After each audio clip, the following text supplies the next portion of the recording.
This is CNN Breaking News. Good morning to you. I'm Victor Blackwell. I'm Leila Santiago in for Christy Paul, and we begin today with some breaking news out of Indonesia, where we have just learned at least 222 people are now dead after a large tsunami crashed into the region last night.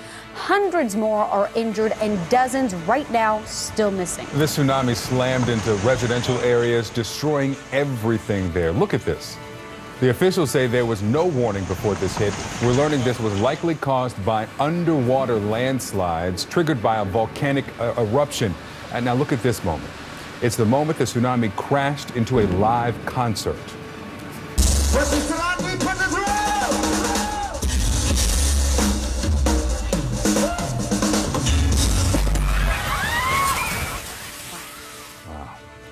Red Cross officials say they expect this death toll, the number of people killed, will rise. CNN senior international correspondent Ivan Watson is following the latest. Ivan, what are you learning about how this happened and what's happening now? Well, the tsunami struck at about 9:37 p.m. on Saturday night. Victor and Leila, this is a holiday weekend in Indonesia. The Indonesians have Monday and Tuesday off for Christmas Eve and Christmas, so the tourist hotels, this coastal area along the Sunda Strait in Western Java had a lot of Indonesian tourists when this tsunami struck.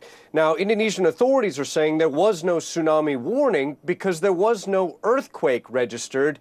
Instead, they're blaming this on a volcano. It is called Anak Krakatoa, this volcanic island. It translates as Child of Krakatoa. Some of our viewers may have heard of Krakatoa. It was a cataclysmic volcano in the same area in 1883 that killed more than 30,000 people and resulted in the creation of this volcanic island that has been active in recent months. But the authorities in Indonesia are saying that even though there were eruptions throughout the autumn, what may have made this more deadly is the fact that there was a full moon Saturday night, and it was also high tide. So it sent this deadly wall of water out towards the surrounding beaches, in some areas at 1.5 meters high, going in some 500 yards inland and smashing through areas crowded with tourists. So the Indonesian president, he's put out his condolences. We're hearing about emergency crews going to the areas. There are hundreds of homes and buildings that have been destroyed. Some of the aerial footage we've seen is encouraging because many structures still look like they are still standing. But as you saw in that terrifying footage from that concert, you had people out on a Saturday night partying, celebrating when this natural disaster struck. Leila, Victor? And there have been other natural disasters recently that hit Indonesia. And of course, we remember the great tsunami that hit several years ago. Ivan Watson, thank you so much for your reporting from Hong Kong there. And so let's go back to that video that Ivan was just talking about. It's the moment that tsunami crashed into a band playing a live show.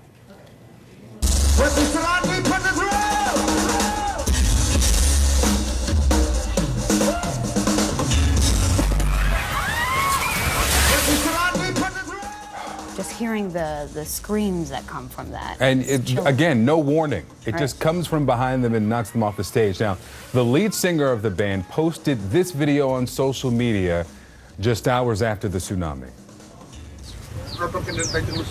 I just want to say that our bass player, Benny, and our manager, Oki Wijaya, passed away. I also ask for prayers for my friend Andy, Herman, and Ujang, who is still missing at this time. Also, my dear wife is still missing. The rest of us have broken bones, minor injuries, including me, but we are fine. Please pray that we can find Andy, Herman, and Ujang, and my wife. And the latest numbers we're just getting in. Again, 222 killed, 843 people injured, 556 homes, 9 hotels, 60 restaurants there. 350 boats damaged, and still they're looking for 28 people unaccounted for. Those numbers will fluctuate so soon after a tragedy like this. The roads have been demolished, so they're having difficulty getting into the major areas where people are. Which will be a problem for aid. Yeah. Those organizations that are trying to get in there to bring the clean water, to get to the children, to get medical supplies in. That is where you will expect things to happen quickly, but with the situation, the conditions being the way they are for, we don't know how long, that'll be an issue for sure. Now, of course, we'll continue to bring you the latest on this throughout the morning.